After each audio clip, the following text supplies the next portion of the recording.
Good morning, grade 9s. Just want to quickly go through something with you that I saw was troublesome in the assignment. So when they give you an algebraic expression, like they've done there, the first question usually is how many terms? Now, as you know by now, I'm all about circling terms. So there's 1, 2, 3, there's 4 terms in this expression. Okay, so when we then have to answer the question on how many terms there are, I can count 1, 2, 3, 4 terms. So that answer now is 4. The next thing that you struggled with was with the coefficient. So I want you to have a look at the expression and go and look at which expression has y squared in it. So I'm going to highlight the expression that has y squared in it. So it's that one. And you will see I'm only working in that circle. So if I'm asking you for the coefficient of y squared, I want you to close the one that I'm asking. So I'm asking y squared, so I'm closing y squared. Whichever remains in the circle is my coefficient. So a coefficient is not just the number in front of the variables. It is whatever is part of that term. And when I close the question, what is left is then my coefficient. So the coefficient of y squared, you can add the sign just for safety, is then plus 5x. The next question, x to the power 3. So that is in this circle here that I have, this term. And now I'm again going to close x to the power of 3. So I'm going to look at what remains open. So the minus 3, but also the y is part of that circle. So the coefficient is minus 3y. The last one, the x squared, I will find in my first term. And it's this one. So the y squared is there. Again, I'm going to close the y square. Whatever remains in the circle is my coefficient, so therefore 2y. The constant term, now we've talked about constant term. The constant term is the one without any variables. So therefore, you will see all of those have variables in them. All of them except minus 6. And you see minus 6 is in a circle. So the answer for the constant must be minus 6, not just 6. The degree of the expression is the highest exponent that you will find in this expression. So if we look at the expression and I look at, I have a squared, I have a to the power of 3 and I have another square. So the biggest one or the highest number will then be 3. So the degree of the expression therefore is 3. Right, then the other thing that I have to get to before the exam is functions and relationships. I'm going to work especially with the revision exercise on page 92 to 93, so you can just have a look there. As you all know, I don't have an English textbook, so I've already translated this for you. Right, now these type of sums you've been doing since grade 4. So what happens here is that you have a value that goes into a number machine, and then it should result in something else. So I'm going to show you on my calculator an easy way to do this. So I'm going to key in on my calculator the minus 7. Instead of writing x, I'm going to make a bracket and then minus 9. So this is the rule that I've just keyed in there. Now, the rule says that the input is x. So it means that I'm going to replace this x value with the input value. So I'm going to go back on my calculator and input the negative 1, which then equals to minus 2. Right. For the next number, I'm going to go back on my calculator, delete that, and remember that bracket represents my x, so my input is 0 and then equal. So therefore, my output will be negative 9. Then I'm going to put in my next value, that is 1. And my output is minus 16. And I'm going to go back, replace it with 2, and my output is minus 23. I'm going to quickly show you calculation ways, or the ways that we actually calculate this. That is a longer method than that I showed you here, but maybe you will better understand it. So what I'm doing the whole time is I'm going to have 1, 2, 3, 4 input values. So I'm going to rewrite my equation 4 times, each for every input value that I have. So I've showed you this now on the calculator, but just for in case you are confused. So now remember, the input value goes like this. The input here, -1. So I'm going to put in there -1. That's my input value. And then I'm going to do the calculation. My next input value, 0. So inside my bracket, I will now put the 0. The next input value, 1. So inside my bracket, I replace my x with 1. And then the last one that we have is 2. So I'm going to replace my x value with a 2. Right. And if you key in those, if you do it on your calculator, you will notice that we will get the answers of -2, -9, -16, and -23. So the second one works different, because now, whereas I got with the first one the input, I had to determine the output. So now I have the output and I have to work back towards the input. For this, I'm going to use inverse operations. Now, inverse operations means that I'm working with. So please pay attention. With the first one, I worked from left to right. Now I'm going to work from right to left. Therefore, I'm going to use inverse, the opposites. So I'm going to start by the -32. So I'm going to start with my output, so -32. Then from there on, I'm going to go to my number machine. Now you see that is -14. So therefore, this becomes +14.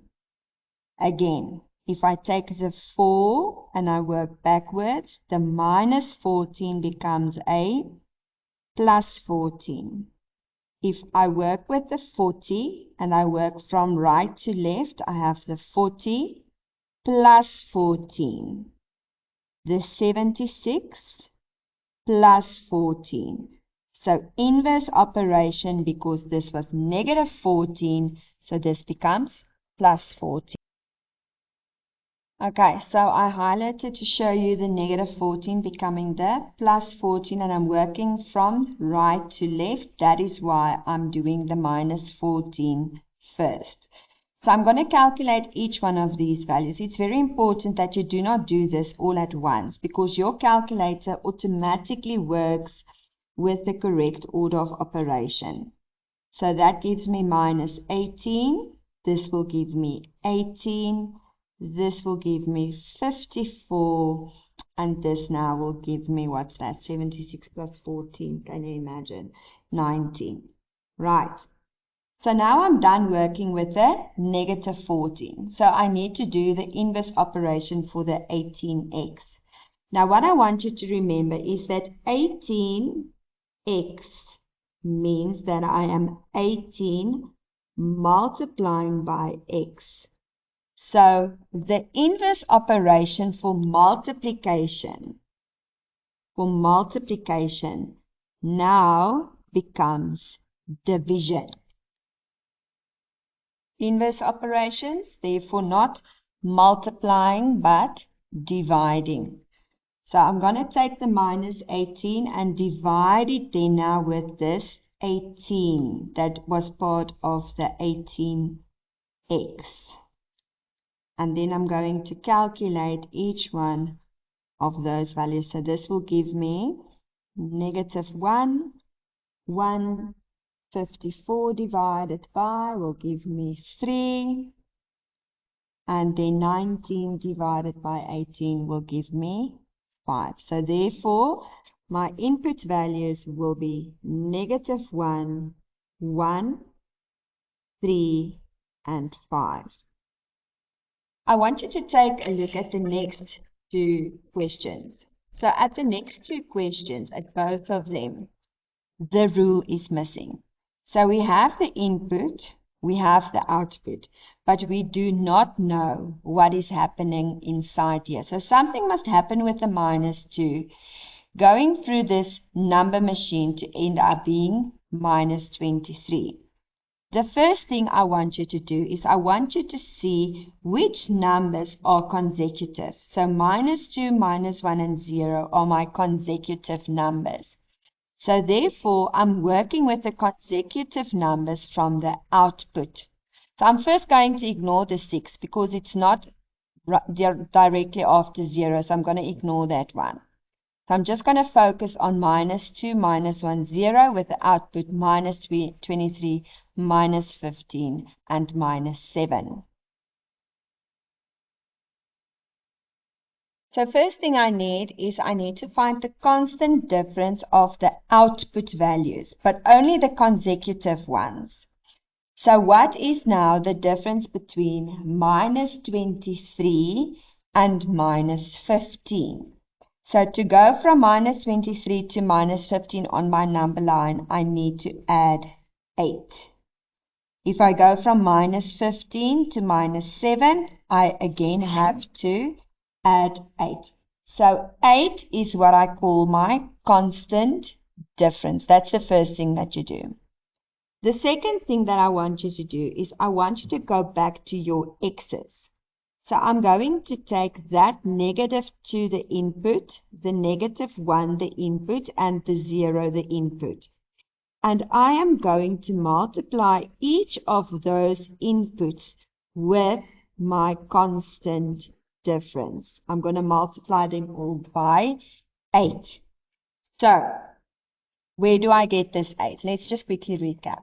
First thing I did is I calculated the constant difference between my output values. I got that the difference between them is 8. The 8 I'm now substituting. Remember, I am determining the rule. So now, minus 2 times 8 will give me negative 16. But negative 16 is not my output value. Minus 1 times 8 will give me minus 8, which is also not my output value. 0 times 8 will give me 0. Now I am in a lot of favor of the 0 because the 0 exactly tells me what do I have to do to get to my output. So that means I have to subtract 7. So let's see if this works for everything. So minus 16 minus 7 gives me minus 23. Minus 23. Then the minus 1, the minus 8 minus 7 should now give me negative 15. And it does. Okay. So what's going to be my rule? My rule now is, instead of now multiplying, so I have all of this, this is going to be the value that I'm going to multiply with. So 8 multiply with my input value, subtract 7 will give me my output value. And that is how I now determine the rule. I'm going to do this one with you as well. So let's quickly see. Right, so remember we are looking for the consecutive values. So the consecutive values minus 3, minus 2, minus 1. Therefore, I'm going to focus on 12, 8, and 4. So my constant difference for 12, 8, and 4. Let's quickly find that constant difference. So from 12 to 4, I need to subtract 4. From 8 to 4, I need to subtract 4. Now let's call this our red minus 4. It means that my x value, that negative 3, the negative 2, and the negative 1, each has to multiply with my red minus 4. So I'm going to substitute now the minus 4 here. Now there's unfortunately not a 0 here. So let's quickly see. If I take negative 3 times negative 4, my answer will be 12. Negative 2 times negative 4 will give me positive 8. Negative 1 times negative 4 will give me 4. So by just multiplying with a constant difference, I'm already getting my output. So what does that mean? That now means that my rule here is the red negative 4 that needs to multiply with my input. That is then my rule.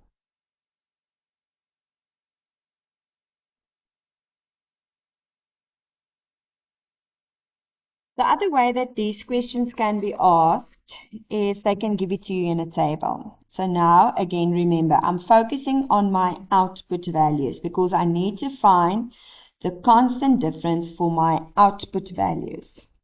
So my output values, the difference between, and look for consecutive numbers.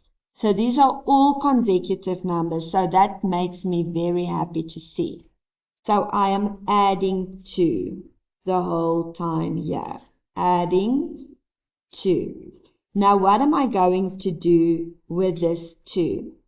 It means that my input value, I'm just going to use 3 of them. My input value must now multiply with my constant difference. So negative 1 times 2 gives me minus 2. My output must be, at negative 1, my output must be negative 9. Again, I'm happy to see a 0 because this gives me 0. And my output must be minus 7. 1 times 2 gives me 2, but my output must be negative 5. So therefore, the easiest one to look at is the one with the 0, because how do I get from 0 to minus 7? Again, I need to subtract 7.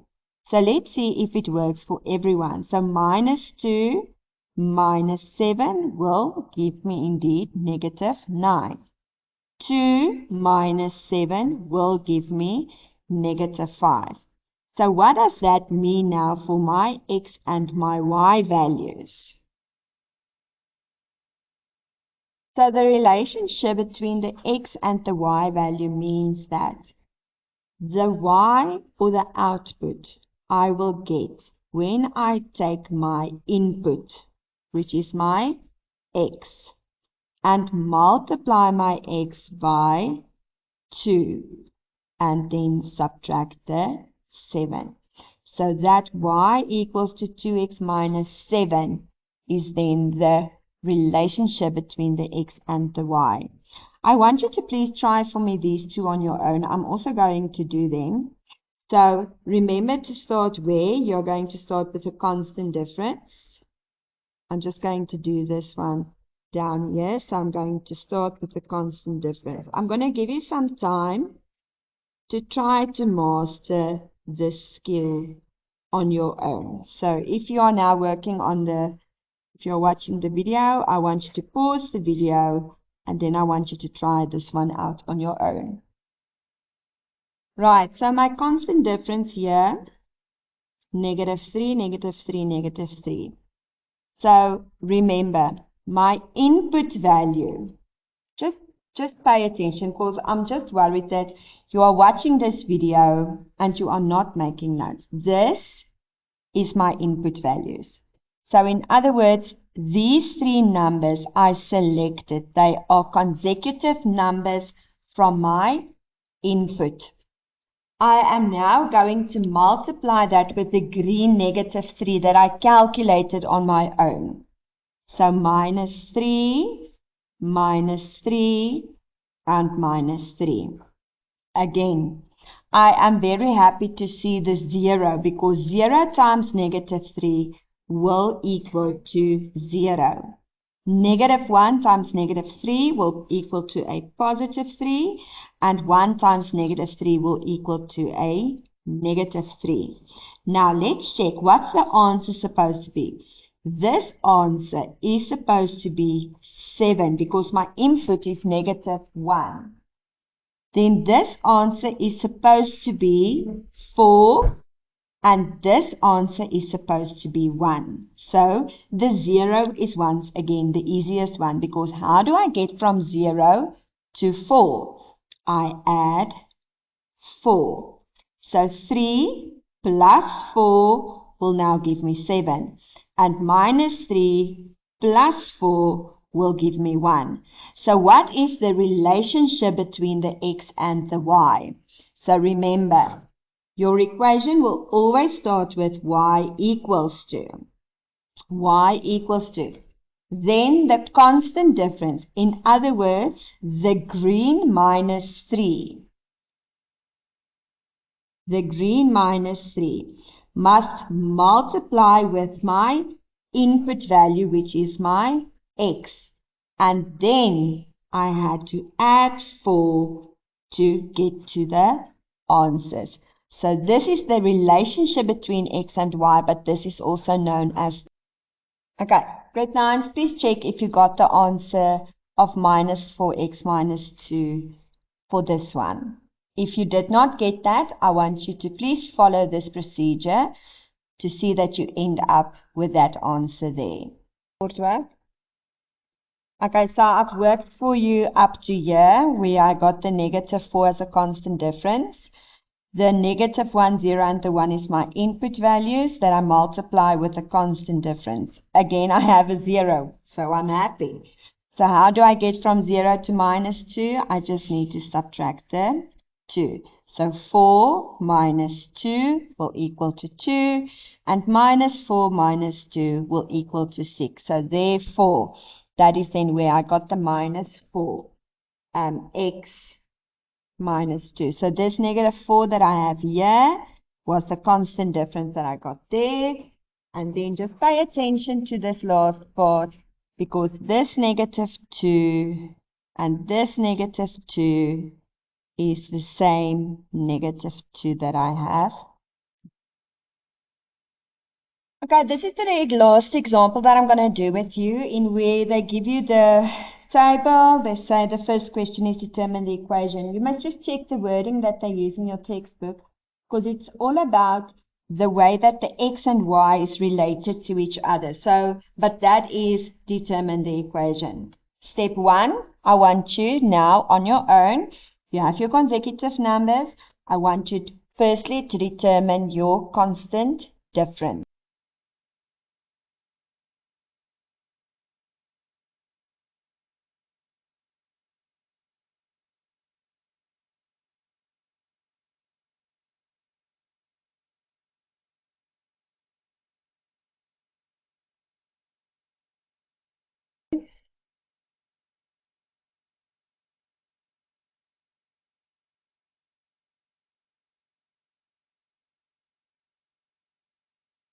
Right, so if you've come this far, then you will see that you have to add 7. There's again a 0 plus 7. So it means that my equation will be y equals to minus 3. That's this minus 3 times the input x plus 7. That is the rule for this one. The next question. Okay, at number 2, they say that you must prove that this rule is equivalent to that rule. Now, to prove that this rule is equivalent, the word equivalent means that these two rules are, as a matter of fact, the same. So to prove this, I need to now work with the input values. And again, I can choose any 3 I want to see that if I now substitute the input, or I substitute the x with the input, that I will end up again having 10, 7, and 4. So let me show you how you're going to write this down. Right, so what I did now with this equation is I went and I rewrote the whole equation at least 3 times.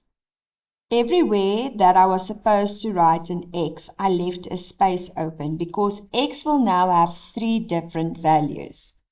So in the first place, x will be -1, and I will put this -1 in at every place that I have highlighted. This one I will obviously put in a bracket because it's a negative and a negative. Then I will replace this with 0, 0, 0, no need for a bracket. And I will replace this with 1, 1, 1. I am going to key this in on my calculator exactly as it is shown here. Right, so I have -1 plus 3, close the bracket, squared, -1, bracket, -1, close the bracket, open the bracket, -1 plus 9, close the bracket, -2. Now, if the equations are equivalent, it means that if I now say equal, my answer will be 10, which is true. I'm going to write this 10 here. Now, instead of going back and keying in everything, I'm just going to go back with the arrow. And everywhere I placed a -1, I'm now going to place a 0. So replace every value of x with a 0. You can retype it also if you want, but then equal, and the answer is 7. So 10, 7, and I expect that this answer will also be 4, but let's just make sure. Right, so let's see, and then that equals to 4. So it means that this equation and that equation is exactly the same.